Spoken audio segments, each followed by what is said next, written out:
ಸರ ಇದೇ ಮನಿ ರೀ ಇದು ಇದ ಮನಿ ಯಾರತ್ರ ಕೇಳ ಸರ್ ನಾ ಮಾತಾಡೋದಿಲ್ರಿ ಅಮ್ಮನ ಜೊತೆ ಒಳಗೆ ಯಾರಿದ್ರಿ ಬರ್ರಿ ಹೊರಗೆ ಬರ್ರಿ ಅಲ್ಲ ಇವನು ನಮ್ಮಂತ ಕೀ ಪೊಲೀಸ್ ಯಾಕೆ ಬಂದನ ಅದು ಈ ಪುಷ್ಪನ್ ಮನೆಗೆ ಪೊಲೀಸ್ ಬರೋಂಗಾಯ್ತಾ ಇರಲಿ ಮಾಡ್ತೀನಿ ಇಬ್ರಿಗೂ ಏನಮ್ಮ ಇದ ನಿನ್ನ ಮನಿ ಹೌದು ಸರ್ ಇದೇ ನನ್ನ ಮನೆ ಏನಾಗಬೇಕಾಗಿತ್ತು ಈ ಕಡೆ ಬಾರಮ್ಮ ನೀನು ಇಲ್ಲೇ ಹೇಳ್ರಿ ಸರ್ ಏನಾತಂತ ಹೇಳಿ ಇವಂದೇನೋ ಸಾಲ ಕೊಡ್ಬೇಕಂತಲ್ಲಮ್ಮ ಯಾಕೆ ಕೊಟ್ಟಿಲ್ಲ ಯಾರು ಹೇಳಿದ್ರು ಸರ್ ನಾನು ಸಾಲ ಕಟ್ಟಿಲ್ಲ ಅಂತೇಳಿ ಇಳಿದಾರಲ್ಲ ಇವ್ರೆ ಕೇಳ್ರಿ ಸರ್ ನನ್ನ ಮುಂದೆ ನಿಂತಿದ್ದೀನಲ್ಲ ನಾನು ಸಾಲ ಕಟ್ಟಿಲ್ವಾ ಅಂತ ಕೇಳಿ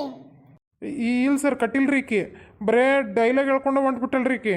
ಏನಮ್ಮ ಇದು ಯಾಕೆ ಸಾಲ ಕಟ್ಟಿಲ್ಲ ನೀವು ಸರ್ ನೋಡ್ರಿ ನಾ ಸಾಲ ಎತ್ತಿ 1 ವರ್ಷ ಆತ ನಾನು ಅವತ್ತೇ ಹೇಳಿ ಬಂದಿದ್ದೆ ಅವ್ರ ಆಫೀಸ್ನಾಗ ನಿಮ್ಮ ಋಣ ತೀರ್ಸಕ್ಕಾಗಲ್ಲ ಅಂತೇಳಿ ಮತ್ತೆ 1 ವರ್ಷ ಆದ್ಮೇಲೆ ಬಂದು ಸಾಲ ಕೇಳಿದ್ರೆ ಏನು ಹೇಳ್ಬೇಕು ಸರ್ ಅವತ್ತೇ ಹೇಳಿ ಬಂದಿನಿ ನಾನು ಅವರಿಗೆ